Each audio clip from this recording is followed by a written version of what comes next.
तो देखो बच्चों, हम लोगों का जो नेक्स्ट टॉपिक है उसका नाम है टाइट्रेशन। तो टाइट्रेशन में आप लोगों को पता ही होगा क्या होता है। देखो टाइट्रेशन में क्या होता है, एक नॉन सैंपल होता है, उसका यूज करके हम लोग एक अननोन सैंपल का कंसंट्रेशन निकालते हैं।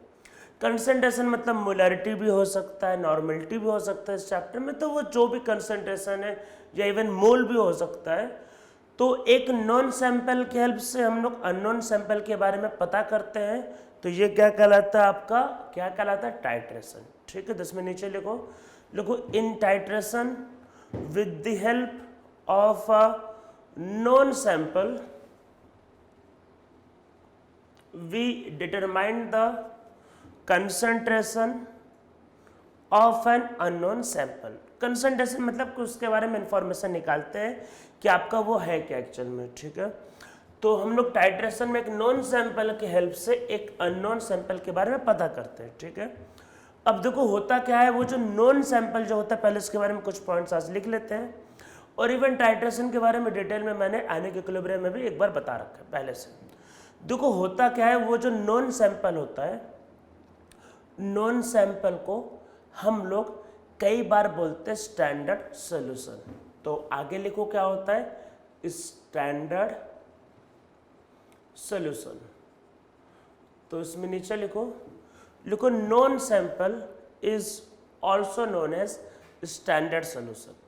तो जो नॉन सैंपल होता है भाई, वो स्टैंडर्ड सॉल्यूशन भी कहलाता है। ठीक है, अब देखो होता क्या है एक्चुअल में, स्टैंडर्ड सॉल्यूशन में देखो दो टाइप के होते हैं। देखो होता क्या है, मान लो मेरे पास 1 लीटर पानी है। ठीक है, इसे अज्यूम कर लेते हैं, इसमें मैंने 2 मोल कुछ भी मिलाया, मान लेते कुछ भी मिलाया, तो 2 मोल मिलाया, मान लो सॉल्यूट 2 मोल मिलाया, 1 लीटर पानी था, मतलब कि मोलैरिटी कितना होना चाहिए, 2।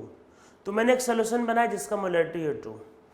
उस सोल्यूशन को मैंने आज से 1 साल बाद देखा, अगर उसकी मोलैरिटी जैसी थी मुझे वैसी मिली, मतलब कुछ चेंज नहीं हुआ, अभी उसका मोलैरिटी 2 है, 1 साल बाद भी उसका मोलैरिटी 2 है, तो वो कहलाएगा आपका प्राइमरी स्टैंडर्ड सोल्यूशन। पर अगर उसका मोलैरिटी चेंज हो गया तो वो कहलाएगा सेकेंडरी स्टैंडर्ड सोल्यूशन। तो वही नीचे लिखते हैं, देखो standard solution are of 2 types. तो पहला लिखते हैं फर्स्ट प्राइमरी स्टैंडर्ड सॉल्यूशन। तो इसमें नीचे लिखो concentration of this type of standard solution does not changes with time. तो भाई ऐसे स्टैंडर्ड सॉल्यूशन का जो कंसंट्रेशन होता है वो समय के साथ चेंज नहीं होता है। इसमें नीचे लिखो normally weak oxidising and reducing agent, weak acid and base form primary standard solution. It means that their concentration does not changes with time। तो इनका जो कंसंट्रेशन होता है वो समय के साथ नहीं बदलता है, इस बात को ध्यान रखना है। ठीक है, और बस हो गया। इसमें एग्जांपल्स देखते हैं। वीक के बारे में तो आपको पता होगा कौन कौन से वीक होते हैं। तो देखो आपको एसिड बेस का तो बहुत नॉलेज होगा, वो तो बहुत बार बता रखा है। मेनली ऑक्सीडाइजिंग एजेंट में एक याद रखना है, इसमें जो है वो K2Cr2O7। ठीक है, ये याद रखना। और बाकी तो कोई भी वीक ले लो, वीक बेस ले लो, वीक एसिड ले लो, या वीक एसिड बेस का सॉल्ट। ठीक है, लेकिन कोई ना कोई वीक होना चाहिए। ठीक है, वीक बेस भी चलेगा तो हो जाएगा। ठीक है, तो ऐसा कोई भी वीक एसिड, वीक बेस या ऐसा कोई सॉल्ट क्या होता है, कैसा सॉल्यूशन फॉर्म करता है, प्राइमरी स्टैंडर्ड सॉल्यूशन को फॉर्म करता है। कि ऐसे सॉल्यूशन का जो कंसंट्रेशन होता है विथ टाइम चेंज नहीं होता। अभी अगर 2 मोलर है तो आज से 2 साल बाद भी 2 मोलर रहेगा। ठीक है, इस बात को ध्यान रखना है। अब इसमें नीचे लिखते हैं, सेकेंडरी स्टैंडर्ड सॉल्यूशन। मान लो हमने एक सॉल्यूशन बनाया और उसकी मोलैरिटी चेंज हो गई 1 साल के बाद। 1 साल बाद मतलब हमने जब भी देखा उसकी मोलैरिटी बदल गई। मतलब हमने सोचा अभी भाई 2 मोलर है, पर 1 साल बाद तुमको कुछ और मिला, तो वैसा सोल्यूशन क्या कहलाएगा, वो कहलाएगा सेकेंडरी स्टैंडर्ड सोल्यूशन। तो इसमें नीचे लिखो in this type of solution concentration of solution changes with time. ठीक है, इसमें जो कंसंट्रेशन होगा वो टाइम के साथ क्या होता है, चेंज होता रहता है। तो इसमें नीचे लिखो, तो ऐसे सॉल्यूशन को देखो यूज करने के पहले एक बार इनका कंसंट्रेशन चेक करना जरूरी होता है। अरे भाई बदल, अभी हमने 2 बनाया, 1 साल बाद यूज करने जा रहे हैं, पता चला बदल गया, तो इसलिए चेक तो करना पड़ेगा ना क्या है। तभी तो आप देखो, तभी तो आप इसका यूज करके अननोन वाले के बारे में पता करोगे। पता चला कि इसका वैल्यू, मतलब आपने अभी 2 बनाया, 1 साल बाद पता चला वो 1.5 मोलर रहा, आपने 2 के हिसाब से कैलकुलेट कर दिया, तो उसका अननोन वाले की वैल्यू गलत आ जाएगी। ठीक है, तो इसके बारे में भी क्या है कि यूज करने के पहले आपको पता करना पड़ता है। तो इसमें नीचे लिखो as concentration of secondary standard solution changes with time, so secondary standard solution must be standardized। Standardise का मतलब वही है कि उसका बारे में निकालना है, must be standardise before use. Standardise का मतलब क्या है कि आपको उसके कंसंट्रेशन के बारे में आइडिया लगाना पड़ेगा यूज करने के पहले। ठीक है, तो इसमें नीचे लिखो normally strong oxidizing and reducing agent, strong acid and base form secondary standard solution। तो इसमें एग्जांपल लिखो, जैसे KMnO4 हो गया, HCl हो गया, H2SO4 हो गया, NaOH हो गया, KOH हो गया, तो ऐसे कोई भी। ठीक है, तो जो बहुत स्ट्रॉन्ग एसिड और बेस होते हैं उनको यूज करने के पहले उनको स्टैंडर्डाइज करना पड़ता है, उनके बारे में पता करना पड़ता है। भाई हमने पता चला अभी बनाया है ये 2 मोलर, 1 साल बाद जब यूज करें पता चला वो बचा से 1 मोलर, तो वो कितना बच रहा है, क्या हो रहा है, इसके बारे में आपको पता करना पड़ेगा।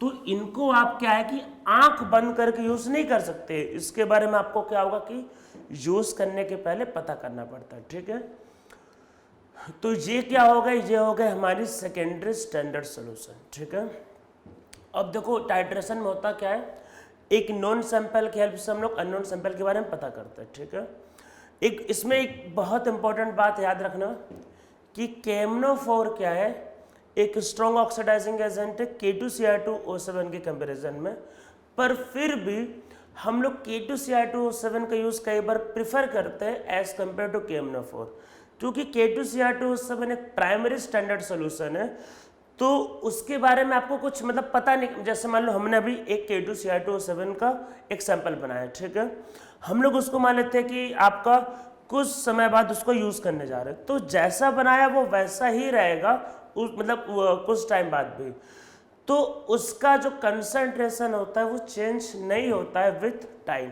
तो इसलिए इसका यूज कई बार प्रिफर करते हैं KMnO4 के कंपैरिजन में। तो इसमें नीचे लिखो K2Cr2O7 is a weak oxidizing agent, but in many reaction K2Cr2O7 are preferred because it is primary standard solution। Primary standard solution होता है, ज़्यादा कुछ पता करना नहीं होता है, तो इसलिए हम लोग उसके यूज को प्रेफर करते हैं। ठीक है, तो टाइट्रेशन में हम लोगों को क्या करना है, नॉन सैंपल के हेल्प से नॉन सैंपल के बारे में पता करना है। देखो रिएक्शन जो होंगे वो एसिड बेस भी हो सकते हैं, रेडॉक्स भी हो सकते हैं। इसमें आप जब सॉल्व करोगे तो वही लॉ ऑफ इक्विवेलेंस अप्लाई करना, जो आप मेरे पीछे के लेक्चर्स में जाके देख सकते हो। लॉ ऑफ इक्विवेलेंस क्या कहता है कि अगर दो चीजें रिएक्ट कर रही हैं तो उनके नंबर ऑफ इक्विवेलेंट आपस में सेम होंगे। नंबर ऑफ इक्विवेलेंट के मैंने 4 फॉर्मूले बता रखे हैं, normality into volume, molarity into volume into valency factor, mole into valency factor, and last formula mass upon equivalent mass. तो इनमें से कोई भी एक फॉर्मूला यूज करना पड़ सकता है। वैलेंसी फैक्टर के बारे में मैंने ऑलरेडी पहले बता रखा है। रिएक्शंस नॉर्मली 2 टाइप के रहेंगे, एसिड बेस या रेडॉक्स। तो कैसा रिएक्शन है कि उसके हिसाब से आपको वैलेंसी फैक्टर डिसाइड करना है, फिर फॉर्मूले का यूज करना है। ठीक है, तो हम लोग चलो कुछ करते हैं। तो हम लोग अब कुछ क्वेश्चंस को सॉल्व करते हैं, तो लिखते हैं कुछ क्वेश्चन।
तो ये देखो हम लोग न्यूमेरिकल सॉल्व करते हैं, इसमें इसी टाइप के क्वेश्चंस आते हैं। 2 mole NaOH are taken in 1 liter solution, 50 ml solution is taken out and diluted to 500 ml, ठीक है। If again 50 ml solution is taken out from diluted solution, ये जो डाइल्यूटेड वाला उससे किया, this 50 ml वही react with XM वही molarity, 20 ml H2SO4 solution, find value of X, X का वैल्यू बताना कि क्या होगा। तो सबसे पहले बेस और एसिड का रिएक्शन है, तो ये क्या होगा, एसिड बेस टाइट्रेशन। अब देखो करेंगे कैसे, इसको समझते हैं, जो जो कह रहा है वो करते हैं। देखो एक पहले सैंपल है, वो कितना है 1 लीटर, और इसमें हमने क्या है 2 मोल, वही जो मतलब दिया हुआ है, इसको मैं आपको एक डायग्राम के फॉर्म में कन्वर्ट करता हूँ। और अगर आपको ये डायग्राम बनाने की हैबिट है तो आप समझ लो इस सेक्शन के जो क्वेश्चंस है वो आपसे बहुत इजीली सॉल्व हो जाएंगे। तो आप लोगों को भी इस डायग्राम को बनाने का मतलब प्रैक्टिस करना है, काफ़ी आपको हेल्प मिलेगा। तो 2 मोल NaOH गिवन है 1 लीटर सोल्यूशन में, मतलब कि जो मोलैरिटी होगा वो कितना होगा 2। अरे मोलैरिटी मोल बाय वॉल्यूम होता है। अगर आप कोई सोल्यूशन बाहर निकालोगे, मतलब हमने क्या किया इससे 50 ml बाहर निकाला, तो देखो बाहर निकालने से मोलैरिटी में चेंज नहीं आता, ये बात को ध्यान रखना है। तो अगर आप कुछ बाहर निकालोगे तो बाहर निकालने से क्या होता है, मोलैरिटी में चेंज नहीं आता है, तो उसका मोलैरिटी आपके पास कितना रहेगा 2। तो हमने उससे कुछ वही बाहर निकाला तो उसका मोलैरिटी कितना रहा 2, ठीक है। मोलैरिटी में चेंज नहीं आता, इस बात को ध्यान रखना है। अरे भाई मोलैरिटी इंटेंसिव प्रॉपर्टी होता है। एक गिलास पानी मान लो, उसको मैंने अगर 2 पार्ट में डिवाइड कर दिया, अरे मान लो पानी मतलब सोल्यूशन, उसको 2 पार्ट में डिवाइड कर दिया, तो दोनों का पता होगा ना, मोलैरिटी सेम होगा, क्योंकि डिवाइड करने पे मोल आधा हो जाता है, वॉल्यूम आधा हो जाएगा, तो मोलैरिटी सेम रहता है। तो कुछ बाहर निकालने से मोलैरिटी थोड़ी ना बदलता है, मोलैरिटी मतलब कंसंट्रेशन। इसको टेस्ट करोगे तब भी वही आएगा, इसको टेस्ट करोगे तब भी वही आएगा, सेम कंसंट्रेशन। अब हम लोग देखो डाइल्यूट कर रहे हैं, तो देखो डाइल्यूट करने में होता क्या, आप इसको समझो। आप जब भी डाइल्यूट करोगे तो डाइल्यूट करने से क्या होगा, वॉल्यूम ऑफ सॉल्यूशन इंक्रीज करेगा। देखो एक सॉल्यूशन में आपने पानी मिलाया, तो पानी मिलाने से वॉल्यूम चेंज होगा, ठीक है। मोल में कोई चेंज नहीं होगा पर वॉल्यूम चेंज होगा। अगर वॉल्यूम चेंज होगा तो मतलब कि वही वॉल्यूम बढ़ेगा, तो जो मोलैरिटी होता है वो होता है मोल बाय वॉल्यूम, तो मोलैरिटी क्या होगा, डिक्रीज होगा। अब देखो होता क्या है, मोलैरिटी होता है मोल बाय वॉल्यूम, तो मोल क्या होता है, मोलैरिटी इनटू वॉल्यूम, ठीक है। आप जब भी डाइल्यूट करते हो, देखो डाइल्यूट करते हो तो उसमें क्या होता है, डाइल्यूट करते वक्त क्या होता है, वॉल्यूम मतलब एक गिलास, भाई जो भी था एक गिलास सोल्यूशन था या जो भी था सैंपल, उसमें अपने पानी मिलाया, तो वॉल्यूम में चेंज हो रहा है, तो वॉल्यूम में चेंज होगा तो मोलैरिटी में चेंज होगा। देखो पानी मिला रहे हैं तो वॉल्यूम ऑफ सॉल्यूशन चेंज होगा, पर मोल जो होता है, देखो मोल का मतलब है मोल ऑफ सॉल्यूट, तो पर सॉल्यूट के मोल में चेंज नहीं आएगा। अरे पानी को मिलाने से सॉल्यूट का मोल थोड़ी ना चेंज हो जाएगा, तो मोल ऑफ सॉल्यूट ध्यान रखना चेंज नहीं होगा। तो एक बात याद रखना कि जब भी डाइल्यूशन होगा तो वहाँ पे हमेशा एक फॉर्मूला यूज होगा, M1V1 इक्वल टू M2V2। देखो जब आप डाइल्यूट करोगे तो क्या होगा, वॉल्यूम चेंज होगा तो मोलैरिटी भी चेंज होगा, पर मोल तो कांस्टेंट रहेगा, तो मतलब कि दोनों का जो प्रोडक्ट होगा वो कांस्टेंट होगा। तो स्टार्टिंग का मोल और बाद का मोल हमेशा सेम रहेगा, इस बात को ध्यान रखना है। तो डाइल्यूट करने के वक्त ये फॉर्मूला आपको यूज करना है, ठीक है। आप इसको लिख लेना ये। तो हम लोग अब देखो फिर से क्वेश्चन में आते हैं, आप लोग उसको भाई वीडियो को पॉज करके तो लिख ही सकते हो। तो अब इसको बोल रहा है कि डाइल्यूट कर दिया, कितना कर दिया है 500 ml, और हमें इसके मोलैरिटी के बारे में कोई आइडिया नहीं है, ठीक है। आप जब डाइल्यूट करोगे तो देखो स्टार्टिंग का मोलैरिटी है 2, स्टार्टिंग का वॉल्यूम है 50 ml, बाद वाले की मोलैरिटी निकालना है, उसका वॉल्यूम है 500 ml।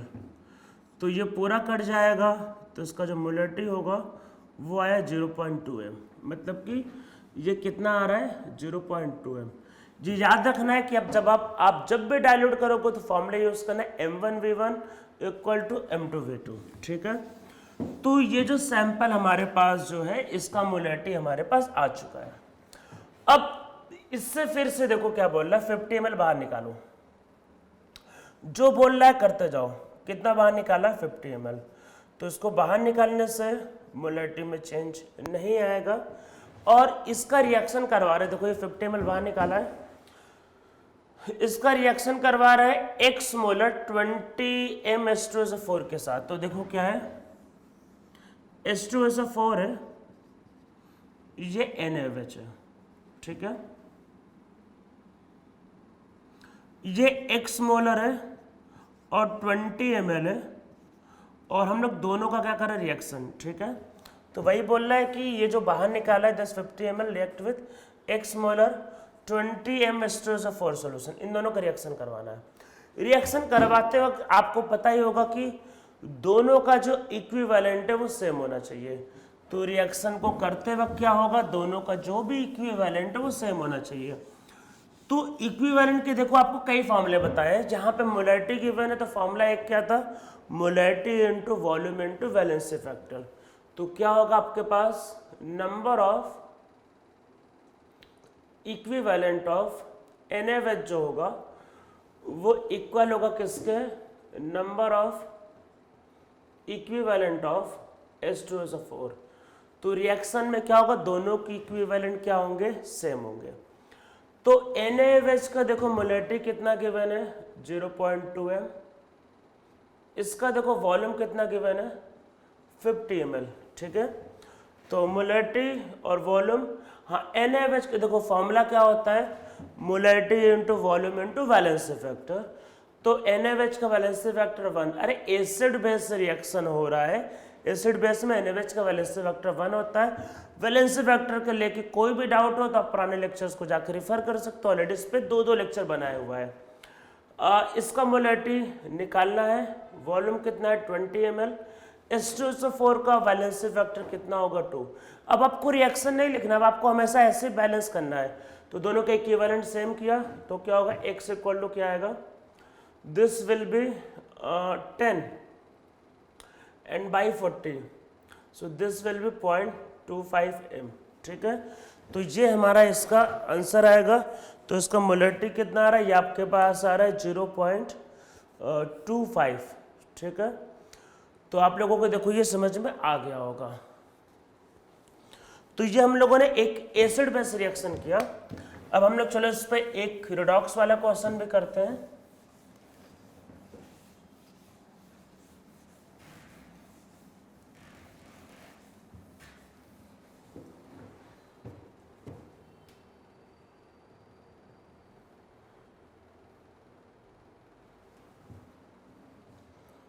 क्या लिया जाए, कोई रिडॉक्स के लिए मॉलिक्यूल ले लेते हैं, तो किसी की रिएक्शन करवा के देख लेते हैं। कुछ ऐसा जिसका आराम से हो भी जाए। आयरन तो क्या ले ले, मतलब मास के हिसाब से मैं सोच रहा हूँ 56 and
and react with x molar 10 ml KMnO4 solution in acidic medium, find the value of x। ठीक है, एक इस क्वेश्चन को देखो सॉल्व करते हैं। सबसे पहले FeC2O4 का मॉलिक्यूलर वेट निकालते हैं।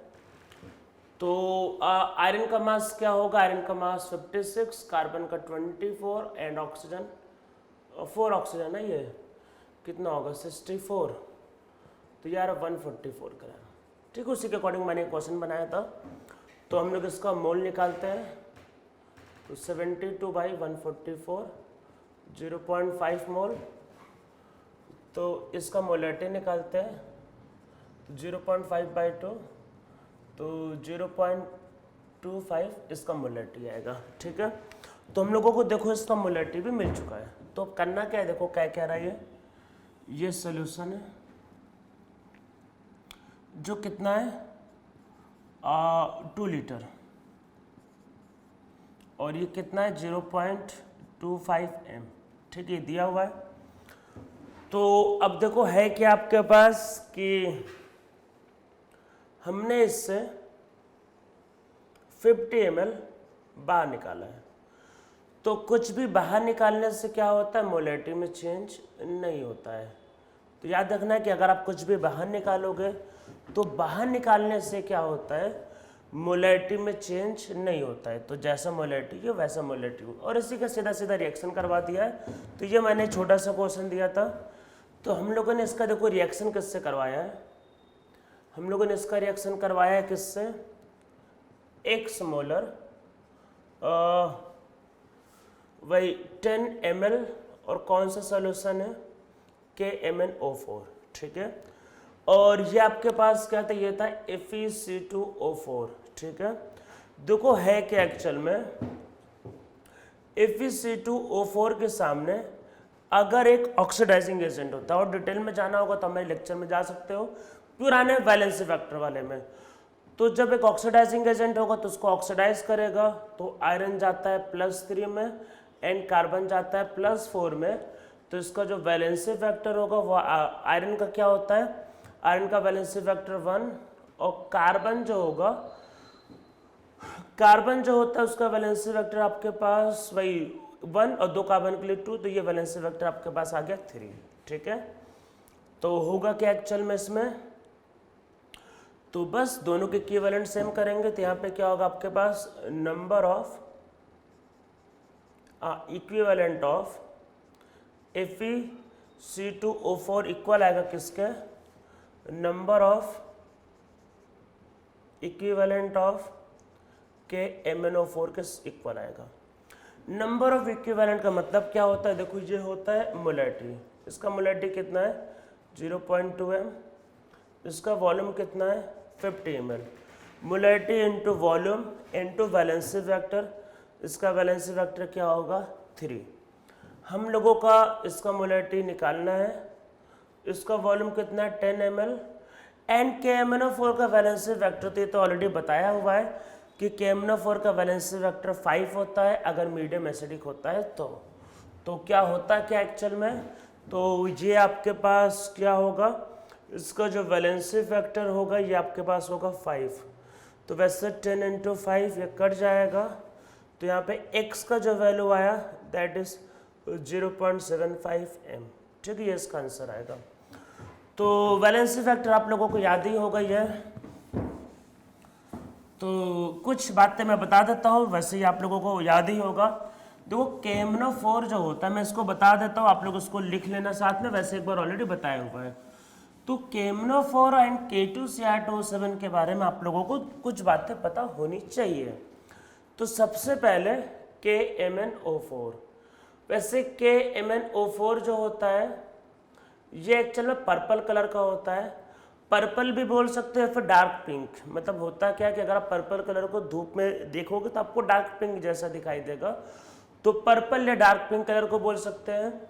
तो इसका स्टेट देखो +7, तो ये +7 से जाता है +2 में अगर मीडियम एसिडिक है, ये +4 में जाता है अगर मीडियम न्यूट्रल या फिर बेसिक है, और ये आपके पास +6 में जाता है अगर मीडियम आपके पास क्या है, strong basic, very strong basic, तो बहुत स्ट्रॉन्ग बेसिक है। तो मतलब कि इसका जो वैलेंसी फैक्टर होता है ये आपके पास होगा 5, ये होगा 3 और ये होगा 1, ठीक है। 5 एसिडिक मीडियम में इसमें 5 का चेंज होगा तो वैलेंसी फैक्टर 5 होता है।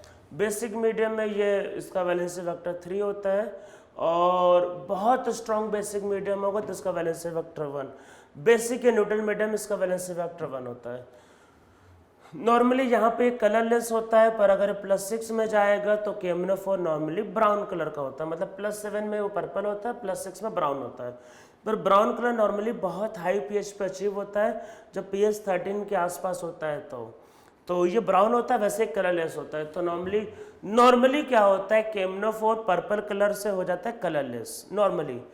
ये बहुत स्ट्रॉन्ग, मतलब बहुत हाई pH पे होता है, मतलब लैब में तो आपको जल्दी देखने को, मतलब 11th-12th में तो देखने को मिलेगा ही नहीं, पर बीटेक में भी नॉर्मली फर्स्ट ईयर या सेकेंड ईयर में देखने को नहीं मिलता। मतलब हाँ, अगर आप केमिकल से बीटेक करो तो अलग केस है, अदरवाइज ये आपको देखने को लैब में नॉर्मली नहीं मिलेगा। लैब में बहुत स्ट्रॉन्ग बेसिक या बहुत स्ट्रॉन्ग एसिडिक मीडियम को नहीं रखा जाता है। तो जब बहुत स्ट्रॉन्ग बेसिक मीडियम नहीं होगा तो इसका ब्राउन कलर आपको ईजिली देखने को मिलेगा नहीं। तो नॉर्मली क्या होता है, ये पर्पल से कलरलेस हो जाता है। ब्राउन कलर इसका तभी आता है जब पीएच क्या होता है आपके पास बहुत ज़्यादा हाई होता है। तो ये आपके पास होगा KMnO4। इसके अलावा आप लोगों को K2Cr2O7 के बारे में भी कुछ पता होना चाहिए। तो K2Cr2O7 क्या है, ऑरेंज कलर का होता है, और ये सिर्फ एसिडिक मीडियम में आपका रिड्यूस होता है, मतलब ये Cr+3 में जाएगा। ये ग्रीन कलर का होता है, या इसका वैलेंसी फैक्टर क्या होता है 6, +6 से जाएगा +3 में 3 का चेंज, 2 क्रोमियम के लिए 6 का चेंज, तो इसका वैलेंसी फैक्टर होता है 6। कब, जब मीडियम आपके पास का एसिडिक। बेसिक या न्यूट्रल मीडियम इसमें कुछ नहीं होता है, बेसिक या न्यूट्रल मीडियम ये आपका बना देता है CrO4 2-। तो बेसिक या फिर न्यूट्रल मीडियम में इसमें कोई चेंज नहीं आता। जिसमें नीचे लिख लो कि नो चेंज इन बेसिक और इन न्यूट्रल मीडियम।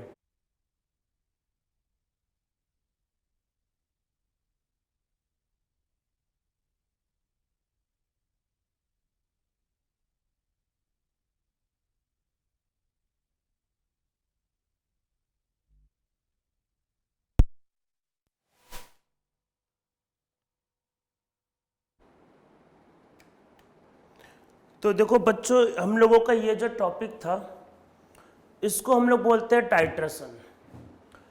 ऐसे ही एक टॉपिक और होता है बैक, मतलब टाइट्रेशन के ही बस ऐसे हेडिंग लिख लो, नहीं तो कई बार बच्चे सोचते हैं कि सर बैक टाइट्रेशन तो आपने हमको बताया ही नहीं। तो इसमें एक टॉपिक होता है बैक टाइट्रेशन। देखो बैक टाइट्रेशन में इसका रिवर्स करना होता है, मतलब कि क्वेश्चन यही होता है।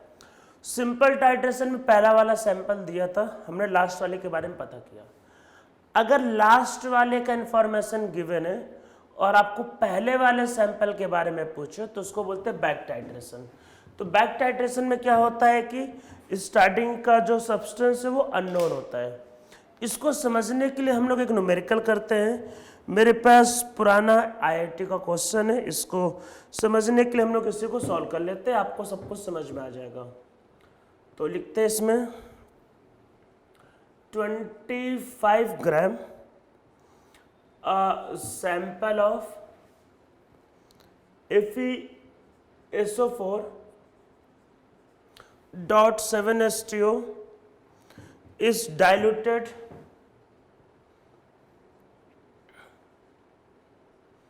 with water up to 1 litre. 25 gram sample है, ध्यान रखना ये नहीं बोल रहा कि पूरा यही है, सैंपल के अंदर कुछ और चीजें भी हो सकती है, ठीक है। Sample of FeSO4.7H2 is diluted with water up to 1 liter, 25 ml of this diluted solution is made to react with 20 ml N/10 KMnO4 solution for complete oxidation. Find percentage purity of the sample. तो आप लोगों को sample का purity बताना है कितना होगा, percentage purity of sample, ठीक है। अब देखो कुछ बातें इसमें समझने लायक है। इसमें कहीं से ये नहीं कह रहा है कि मतलब वो 25 ग्राम जो है पूरा का पूरा वो FeSO4.7H2 है, तो इसके अंदर कुछ और इम्प्योरिटी भी हो सकता है, ठीक है। अब देखो ये N/10 जो लिखा होता है, देखो N/10 का मतलब है 0.1 N, ठीक है। कई बार लोग पूछते सर इसका मतलब क्या, रही है 1/10 हुआ, 1/10 का मतलब 0.1 N नॉर्मेलिटी। तो जब नॉर्मेलिटी गिवन है तो हमको मीडियम की जरूरत नहीं होती, क्योंकि देखो नॉर्मेलिटी के केस में लॉ ऑफ इक्विवेलेंट अगर आप यूज करोगे तो नंबर ऑफ इक्विवेलेंट का फॉर्मूला होगा नॉर्मेलिटी इनटू वॉल्यूम। तो यहाँ पे वैलेंसी फैक्टर की जरूरत ही नहीं होगी, कोई दिक्कत नहीं है। तो देखो ये सैंपल है, हमको नहीं पता ये कितना है, तो एज्यूम कर लेते हैं कि FeSO4.7H2O x ग्राम है। तो एज्यूम कर लेते हैं लेट FeSO4.7H2O इज x ग्राम। हमें इसके बारे में कोई आइडिया नहीं है कितना है, वो तो 25 ग्राम तो सैंपल की बने हुए, लास्ट में पूछा कि प्योरिटी बताओ कितना है, तो हम लोगों को उसके बारे में कोई आइडिया नहीं है कि वो कितना है, तो हम लोग उसको x ग्राम एज्यूम कर लेते हैं। जैसे ही आप इसको x ग्राम एज्यूम करोगे तो इसका देखो मोल क्या होगा x, हम लोगों को इसका मॉलिक्यूलर वेट निकालना पड़ेगा। तो देखो क्या होगा, ये आयरन का मास 56, सल्फर 32, ऑक्सीजन 64 एंड वाटर तो 7 और वाटर क्या होगा 18। तो इसका मॉलिक्यूलर मास कैलकुलेट कर लेते हैं।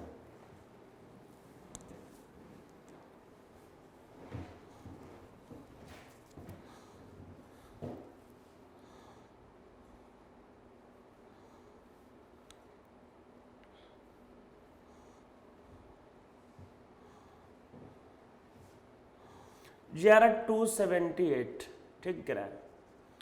तो ये इसका मॉलिक्यूलर वेट आ रहा है, तो हम लोग इसका देखो मोल निकाल लेते हैं, मोल वही तो मास अपॉन मॉलिक्यूलर मास, तो ये इसका क्या है मोल, ठीक है। तो अब देखो ये क्या है, ये 1 लीटर में है, तो मतलब कि 1 लीटर है, देखो 1 लीटर सोल्यूशन है, तो इसका मतलब कि इसका जो मोलैरिटी होगा वो x/278 इसका मोलैरिटी होगा, ठीक है। अब देखो वही इसको रिएक्ट कर रहे हैं, वही ये तो हमने इससे क्या किया है, देखो 25 ml बाहर निकाला, ठीक है, यही बोल रहा है। हमने इससे क्या किया, 25 ml ऑफ दिस सोल्यूशन तो बाहर निकाला है। तो बाहर निकालने से देखो जो मोलैरिटी होगा वो चेंज नहीं होता। हमने x ग्राम एज्यूम किया था और बाहर निकालने से देखो x ग्राम एज्यूम किया, मोल निकाला, उससे मोलैरिटी आ गया, वॉल्यूम 1 लीटर था। बाहर निकालने से मोलैरिटी में चेंज नहीं आता है, तो उसका मोलैरिटी ये रहेगा। इसका रिएक्शन करवा रहे हैं, तो हमने इसका देखो रिएक्शन करवाया किसके साथ, हमने इसका रिएक्शन करवाया है 0.1 N KMnO4 के साथ, जिसका वॉल्यूम है 20 ml, ठीक है। और ये आपके पास क्या है FeSO4.7H2O। अब देखो समझो, सबसे पहले KMnO4 क्या है, एक ऑक्सीडाइजिंग एजेंट है, ठीक है। तो वो रिड्यूस होगा, मतलब KMnO4 एक ऑक्सीडाइजिंग एजेंट है, वो रिड्यूस होगा तो वो इसको क्या करेगा, ऑक्सीडाइज, वो रिड्यूस होगा तो वो इसको ऑक्सीडाइज करेगा, ठीक है। जब ये ऑक्सीडाइज होगा तो देखो सल्फर का स्टेट, देखो सल्फेट में सल्फर का स्टेट ऑलरेडी +6 होता है, सल्फर ऑक्सीडाइज हो नहीं सकता, आयरन होता नहीं है, हाइड्रोजन भी नहीं हो सकता, हाइड्रोजन का स्टेट +1 है। तो यहाँ पे सिर्फ क्या होगा, आयरन +2 में है और वो जाएगा +3 में। इसका मतलब कि इसका जो वैलेंसी फैक्टर है वो आपके पास 1 होगा। मतलब देखो KMnO4 एक ऑक्सीडाइजिंग एजेंट है, वो खुद रिड्यूस होगा, इसको ऑक्सीडाइज करेगा। यहाँ पे सिर्फ और सिर्फ आयरन ऑक्सीडाइज हो सकता है +2 से +3 में, ठीक है। तो लॉ ऑफ इक्विवेलेंट के अकॉर्डिंग दोनों के इक्विवेलेंट आपस में सेम होना चाहिए, ठीक है। तो हम लोग क्या लिख सकते हैं इसमें, तो लॉ ऑफ इक्विवेलेंट के अकॉर्डिंग क्या होना चाहिए, दोनों के इक्विवेलेंट आपस में सेम होने चाहिए। मैं क्वेश्चन को थोड़ा सा इरेज कर देता हूं।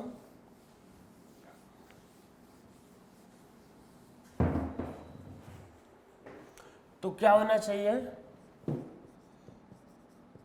Number of equivalent of Na2SO4 dots और Fe2 एक्चुअल में Fe है ये इक्वल होना चाहिए किसके, number of equivalent of KMnO4 के इक्वल होना चाहिए, मतलब दोनों की इक्विवेलेंट आपस में सेम होने चाहिए। तो इसका नॉर्मलिटी, इसका नॉर्मलिटी गिवन था 0.1। तो एक फॉर्मूला होता है नॉर्मलिटी इनटू वॉल्यूम, और इसका वॉल्यूम था 20 ml, ठीक है। इसका मोलैरिटी x/278 और इसका volume 25 ml। Molarity into volume into valency factor, ठीक है। बस अब इसको सॉल्व करते हैं, देखो x की वैल्यू आ जाएगी। देखो x क्या आएगा, इसका वॉल्यूम 25 ml दिया था,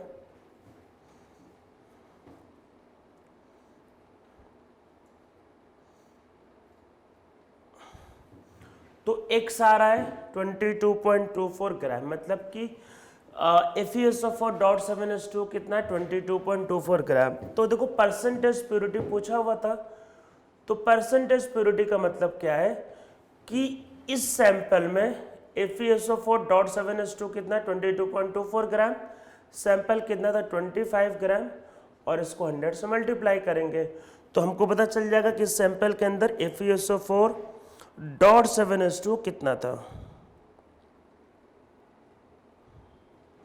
तो ये आपके पास आ रहा है 88.96%। ये जेई का पुराना आया हुआ क्वेश्चन है, इसको हम लोग कई बार बोलते हैं बैक टाइट्रेशन। बैक टाइट्रेशन में क्या होगा, स्टार्टिंग वाला मतलब सैंपल हमको नहीं पता होगा, उसको x मान लेंगे और फिर ऐसे सॉल्व कर देंगे, ठीक है। तो ये हो गया बैक टाइट्रेशन।